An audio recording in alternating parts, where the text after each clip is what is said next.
ये आकाशवाणी है। प्रस्तुत है कार्यक्रम सुर्खियों में। कार्यक्रम के अंतर्गत सुनिए उत्तर प्रदेश विधानसभा चुनाव पर चर्चा, जिसमें भाग ले रहे हैं वरिष्ठ पत्रकार पंकज पांडे और आकाशवाणी संवाददाता कमल कुमार प्रजापति। उत्तर प्रदेश विधानसभा चुनाव के आज पूरे हुए मतदान के साथ ही उत्तर प्रदेश विधानसभा चुनाव के 6 चरणों का मतदान पूरा हो चुका है और 7 मार्च को आखिरी चरण का मतदान होगा और हम जानते ही हैं कि 10 तारीख को नतीजे आने हैं। पंकज जी, शुरुआत में आज के चरण से हम बात करें तो 10 जिलों पर आज वोटिंग हुई, 57 सीटें थीं। इन 10 जिलों के नाम भी अपने श्रोताओं को हम बता दें। अम्बेडकर नगर, बलरामपुर, सिद्धार्थनगर, बस्ती, संत कबीर नगर, महाराजगंज, गोरखपुर, कुशीनगर, देवरिया, बलिया। तो ये 57 सीटें और ये 10 जिले किस तरह से सभी राजनीतिक दलों के लिए अहम रहे? देखिए, आज छठे चरण का मतदान पूरा हो गया है।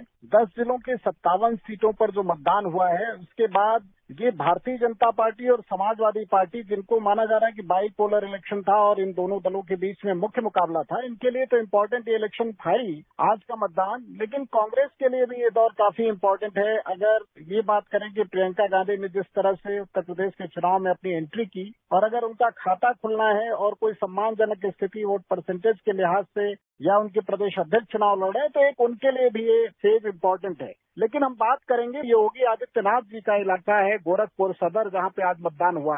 ये चुनाव इस लिहाज से बहुत इम्पोर्टेंट है कि 5 साल में योगी आदित्यनाथ जी ने जो काम पूरे प्रदेश में किया, वहां पर उनकी क्या छवि थी, किस तरह से लोगों ने मतदान किया, पश्चिम से पूरब की ओर जो ये बयार चली है, और अब उनके घर में लोग उनको किस तरह से मान सम्मान देते हैं, किस तरह से उनके काम पर अपनी मोहर लगाते हैं या कोई सवाल उठाते हैं, और लोगों को एक मौका मिलेगा पूरी तरह से समीक्षा करने का कि योगी आदित्यनाथ के पक्ष में या खिलाफ किस तरह से जनता ने अपनी राय दी है। ये जो मतदान हुआ है आज का छठे चरण का, आपको बताऊं कि गोरखपुर सदर में जहां से खुद योगी आदित्यनाथ जी चुनाव लड़ रहे हैं, वहां से उपेंद्र शुक्ला, जो भारतीय जनता पार्टी में 4 दशक से भी ज्यादा समय तक रहे और उनकी पत्नी को घर में सेंध लगा करके भारतीय जनता पार्टी के समाजवादी पार्टी ने उनकी पत्नी सुभावती शुक्ला को मैदान में उतारा, वो चुनाव लड़ रही हैं। तो ये देखने में बहुत दिलचस्प होगा कि क्या स्थिति वहां पर होती है। चिल्लू पार की सीट है, आप देखिए वो हरिशंकर तिवारी का इलाका है। वहां का भी जिक्र करना इसलिए जरूरी है कि जैसे योगी आदित्यनाथ जी मुख्यमंत्री पद की शपथ उन्होंने ली थी, तो पहली छापेमारी हुई थी हरिशंकर तिवारी के यहाँ, और वहां भी आज मतदान है जहां पर विनय शंकर तिवारी फिर से चुनाव लड़ रहे हैं, उनके बेटे।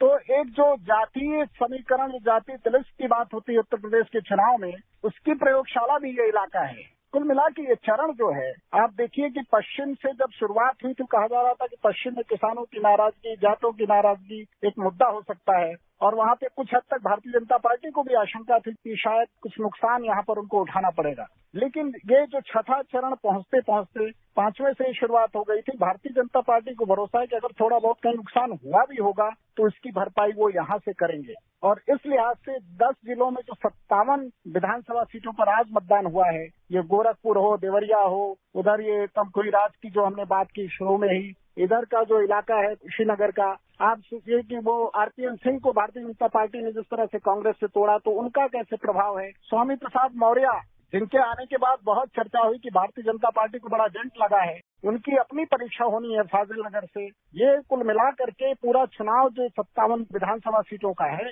ये बहुत इम्पोर्टेंट है। सत्ता किसके हाथ में जाएगी ये तय करने में। पंकज जी, अगर हम 7वें चरण की बात करें तो 54 विधानसभा सीटें हैं इस चरण में, और इस चरण में अक्सर जो राजनीतिक विश्लेषक हैं आप जैसे, वो इसे इस तरह से भी देख रहे हैं कि जो आजमगढ़, मऊ और जौनपुर का इलाका है, वहां अक्सर समाजवादी पार्टी की पकड़ रही है, लेकिन दूसरे इलाकों में भारतीय जनता पार्टी और अपना दल के गठबंधन का प्रभाव रहा है। तो क्या आजमगढ़, मऊ और जौनपुर जैसे इलाकों में भाजपा अपनी पकड़ को और मजबूत करना चाहेगी, और दूसरी ओर समाजवादी पार्टी और दूसरे विपक्षी दल कांग्रेस और बसपा, वो भाजपा के गढ़ में अपनी पकड़ मजबूत करना चाहेंगे? कैसे आप देखते हैं आगे आने वाले चरण को?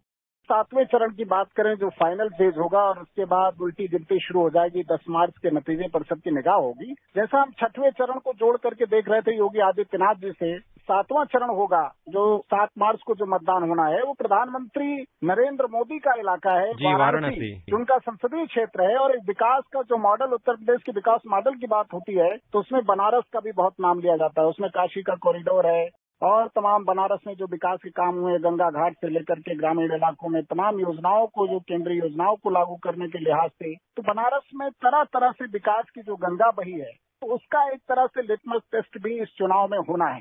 तो मैं यहाँ से शुरुआत करते हुए आपके सवाल पर आता हूँ कि किस तरह से गठबंधन को फायदा होगा या भारतीय जनता पार्टी अपने पक्ष में या सत्ता का गढ़ रहा है। तो आप देखिए इसमें तमाम विरोधाभास हैं। ये जो बनारस का इलाका है, आप यहाँ के शहरी इलाकों को देख लें तो शहर दक्षिणी जो है वहाँ श्यामदेव राय चौधरी बहुत समय से विधायक होते थे।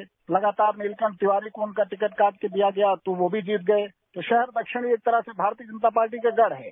उत्तरी कैंट वो इलाके भी अगर आप देखिए तो कांग्रेस भारतीय जनता पार्टी कैंट में 2012 के पहले अगर आप बात करें तो वहाँ पे समाजवादी पार्टी का वर्चस्व रहा है। इस तरह से आप पिंडरा में चले जाइए, उधर तो अजय राय का इलाका है, वहाँ पे चुनाव अच्छा लड़ते हैं, लेकिन वो वहाँ पे समाजवादी पार्टी और भाजपा के बीच में कैसे मुकाबला कब करवट ले कुछ कहा नहीं जा सकता।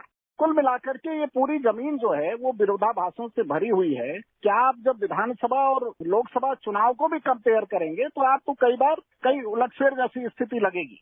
समाजवादी पार्टी के गढ़ की जब हम बात करते हैं तो आप 2017 का चुनाव देख लीजिए तो समाजवादी पार्टी कई जगहों पे धाराशायी हो गई, जो उनका गढ़ था वहां पर भी। लेकिन इस बार के चुनाव में कैंडिडेट भी मायने रखते हैं, इसमें जो है जातीय समीकरण भी मायने रखते हैं, और इसमें जो हम एक गढ़ की बात कर रहे हैं कि समाजवादी पार्टी का कोई बेस वोट किसी इलाके में हुआ करता था तो वो फिर से पुनर्जीवित होकर के वहां पर कितना ये मायने रखेगा इन चुनाव में, ये भी देखने लायक होगा। और ये जो 7वां और फाइनल चरण होगा ये भारतीय जनता पार्टी के लिए बहुत इंपॉर्टेंट है, उनको भी पता है। और समाजवादी पार्टी, जैसे आपने आजमगढ़ का इलाका कहा, तो आजमगढ़ के इलाके में समाजवादी पार्टी के राष्ट्रीय अध्यक्ष खुद वहां से सांसद हुए, लेकिन अब वो चले गए करहाल चुनाव लड़ने। और वो ओम प्रकाश राजभर का भी वो इलाका है।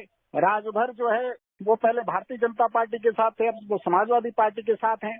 अब उनका भी इम्तिहान है। ये तमाम चीजें आपको इन चुनाव में देखने को मिलेगी। और ये जो छठा चरण आज हुआ है और 7वां चरण में फिर से कहूंगा कि ये बहुत हद तक तय करेगा कि सत्ता की तस्वीर उत्तर प्रदेश में क्या होने वाली है। आपने विकास कार्यों की बात की तो पूर्वांचल को भारतीय जनता पार्टी ने एक विकास की तरह से पेश किया है अपने चुनाव प्रचार में, और केंद्र सरकार ने जो कई प्रोजेक्ट्स पर इंफ्रास्ट्रक्चर के प्रोजेक्ट्स हों, बनारस में जो विश्वनाथ कॉरिडोर हो उसकी बात हो, और हम पिछले चरण का ही उदाहरण लें तो कुशीनगर में अंतर्राष्ट्रीय हवाई अड्डा और गोरखपुर में एम्स जैसी कई इंफ्रास्ट्रक्चर आधारभूत सुविधाएं वहां पर देने की कोशिश की, तो उनको चुनाव में भाजपा जरूर उसका लाभ लेना चाहेगी। तो भाजपा के लिए तो एक तरफ विकास का मुद्दा है, तो दूसरे दल किन मुद्दों के साथ आ रहे हैं और भाजपा किस तरह से अपने इस विकास मॉडल को चुनाव में रख पा रही है?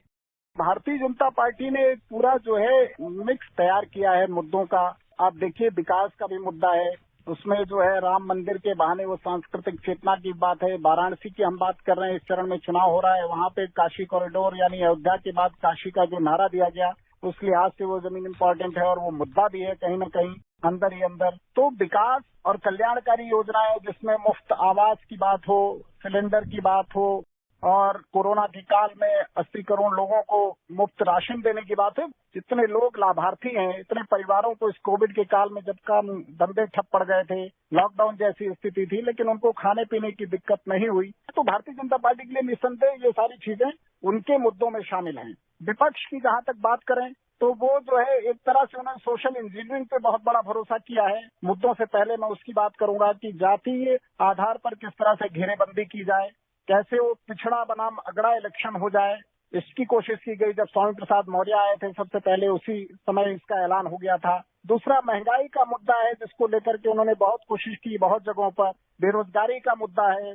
महिला सुरक्षा के आधार पर, कानून व्यवस्था के आधार पर योगी सरकार दावा करती है कि माफियाओं के खिलाफ एक अभियान चलाया है, लेकिन वो महिला सुरक्षा की भी बात हाथरस और तमाम घटनाओं के बहाने विपक्ष करता है। तो इस तरह के मुद्दे दोनों तरफ से हैं। अब आखिरकार जनता किसके पक्ष में मतदान कर रही है, कर चुकी है, वो 10 मार्च को पता चलेगा। लेकिन ये मानना पड़ेगा कि लड़ाई बहुत ही दिलचस्प है और मुद्दे भी हैं दोनों तरफ और अपने अपने तर्क भी हैं, और जनता की अदालत में बहुत मजबूती से दोनों तरफ से या जितने भी पक्ष विपक्ष के दल हैं सबने मजबूती से अपने तर्क को रखा भी है। पंकज जी, बहुत बहुत धन्यवाद। आपने उत्तर प्रदेश विधानसभा चुनाव पर अपना विश्लेषण दिया, आप चर्चा में शामिल हुए, बहुत बहुत धन्यवाद। धन्यवाद। अभी आप सुन रहे थे उत्तर प्रदेश विधानसभा चुनाव पर चर्चा, जिसमें भाग ले रहे थे वरिष्ठ पत्रकार पंकज पांडे और आकाशवाणी संवाददाता कमल कुमार प्रजापति।